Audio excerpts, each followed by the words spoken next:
আমার আল্লাহ বলেন, হ্যাঁ পৃথিবীর মানুষ, হ্যাঁ আমার বান্দারা, তোমরা দুনিয়ার মধ্যে গিয়েছো, আমি তোমাদেরকে দুনিয়ার মধ্যে পাঠাইলাম। পাঠাইবার পরে আমি জানি তোমরা অনেক অন্যায় পথে যাবে, অনেক কাজ করবে, যে কাজগুলোর মধ্যে তোমাদের গুনাহ হয়ে যাবে। হ্যাঁ বান্দা, তোমরা গুনাহ করবে তাও আমি ভালো মতো জানি, তোমরা পাপ করবে তাও আমি ভালো মতো জানি। বান্দারে, পাপ করার পরে, গুনাহ করার পরে একাই কি মসজিদের মধ্যে তোমরা কেঁদেছো, রব্বানা যালামনা, বলেন রব্বানা যালামনা আনফুসানা ওয়া ইল্লাম তাগফির লানা ওয়া তারহামনা লানাকুনান্না মিনাল খাসিরিন বলে বলে মসজিদে কেঁদেছো, আসরের নামাজ পড়ে কেঁদেছো, যোহরের নামাজ পড়ে কেঁদেছো, মাগরিবের পড়ে কেঁদেছো, এশার নামাজ পড়ে কেঁদেছো। বান্দা, নামাজের মুসল্লা যখন বসে যাও, আমি আল্লাহকে তোমরা বারবার বলো, আল্লাহ আমার গুনাহ মাফ করে দাও। তারপরও আমি তোমাদের গুনাহ মাফ করে নেই। তারপরও তোমরা নিশি রাত্রে, মানুষ যখন ঘুমে যায়, তোমার বিবি যখন ঘুম যায়, তোমার ছেলে যখন ঘুম যায়, তুমি নিশি রাত্রে ঠান্ডা পানি দিয়ে ওযু বানিয়ে নামাজের মুসল্লায় বসে তুমি আবার যখন ডাক দাও, রব্বুল আলামিন, পৃথিবীর কোনো মানুষ আমার গুনাহ সম্পর্কে জানে না, তুমি আমার গুনাহ সম্পর্কে জানো। আমি এমন গুনাহ করেছি আমার বিবি জানে না, বিবি গুনাহ করেছে আমি জানি না। আল্লাহ, তুমি সব কিচ্ছু জানো। হে আমার প্রভু, তুমি আমাকে মাফ করে দাও।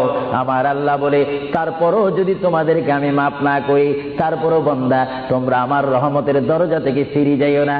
আমি তোমাদেরকে হুকুম দিচ্ছি, ওয়ালাউ আন্নাহুম ইয যালামু আনফুসাহুম জাউকা, বান্দারে, যদি গুনাহ করে ফেলো, আমার রহমত থেকে মুখ ফিরে তুমি চলে যাইও না।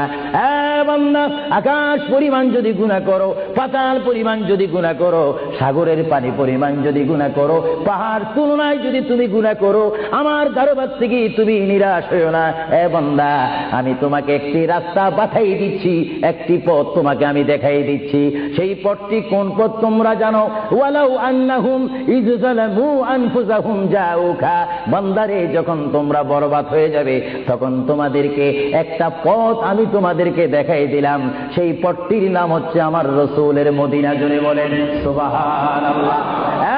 বান্দা, আমার নবীর দরবারে গিয়ে কেঁদে কেঁদে তোমরা বলো, ইয়া রাসূলুল্লাহ, ইয়া হাবিবাল্লাহ, আয়া আকা, ইয়া রাসূলুল্লাহ। আল্লাহ কোরআনে বলেছে, ওয়ালাউ আন্নাহুম ইয যালামু আনফুসাহুম জাউকা ফাস্তাগফিরুল্লাহ ওয়াস্তাগফার লাহুমুর রাসূল। আল্লাহ বলেছে, হে বান্দা, তোমরা ডানে না গিয়ে, বামে না গিয়ে, পিছে না গিয়ে, তোমরা সরাসরি আমার নবীর কদমে চলে যাও।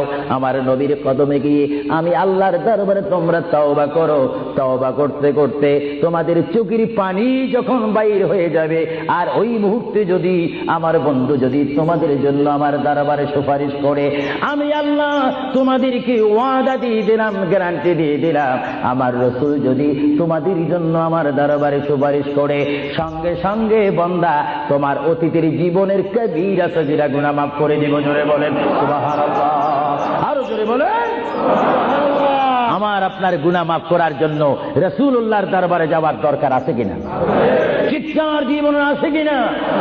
এটা কোরআনের অপব্যাখ্যা নয়, ছেড়ে কোরআন শরীফের আয়াত। ওয়ালাউ আন্নাহুম ইয যালামু আনফুসাহুম জাউকা, যারা তাফসীর পড়েছেন, তাফসীর জালালাইন পড়েছেন, টাইটেল পড়েছেন, বুখারী পড়েছেন, মুসলিম পড়েছেন, ইবনে মাজাহ পড়েছেন, সিয়াসিত্তা পড়েছেন, হাদিস পড়েছেন, ইজমা পড়েছেন, কিয়াস মেনেছেন, উসুল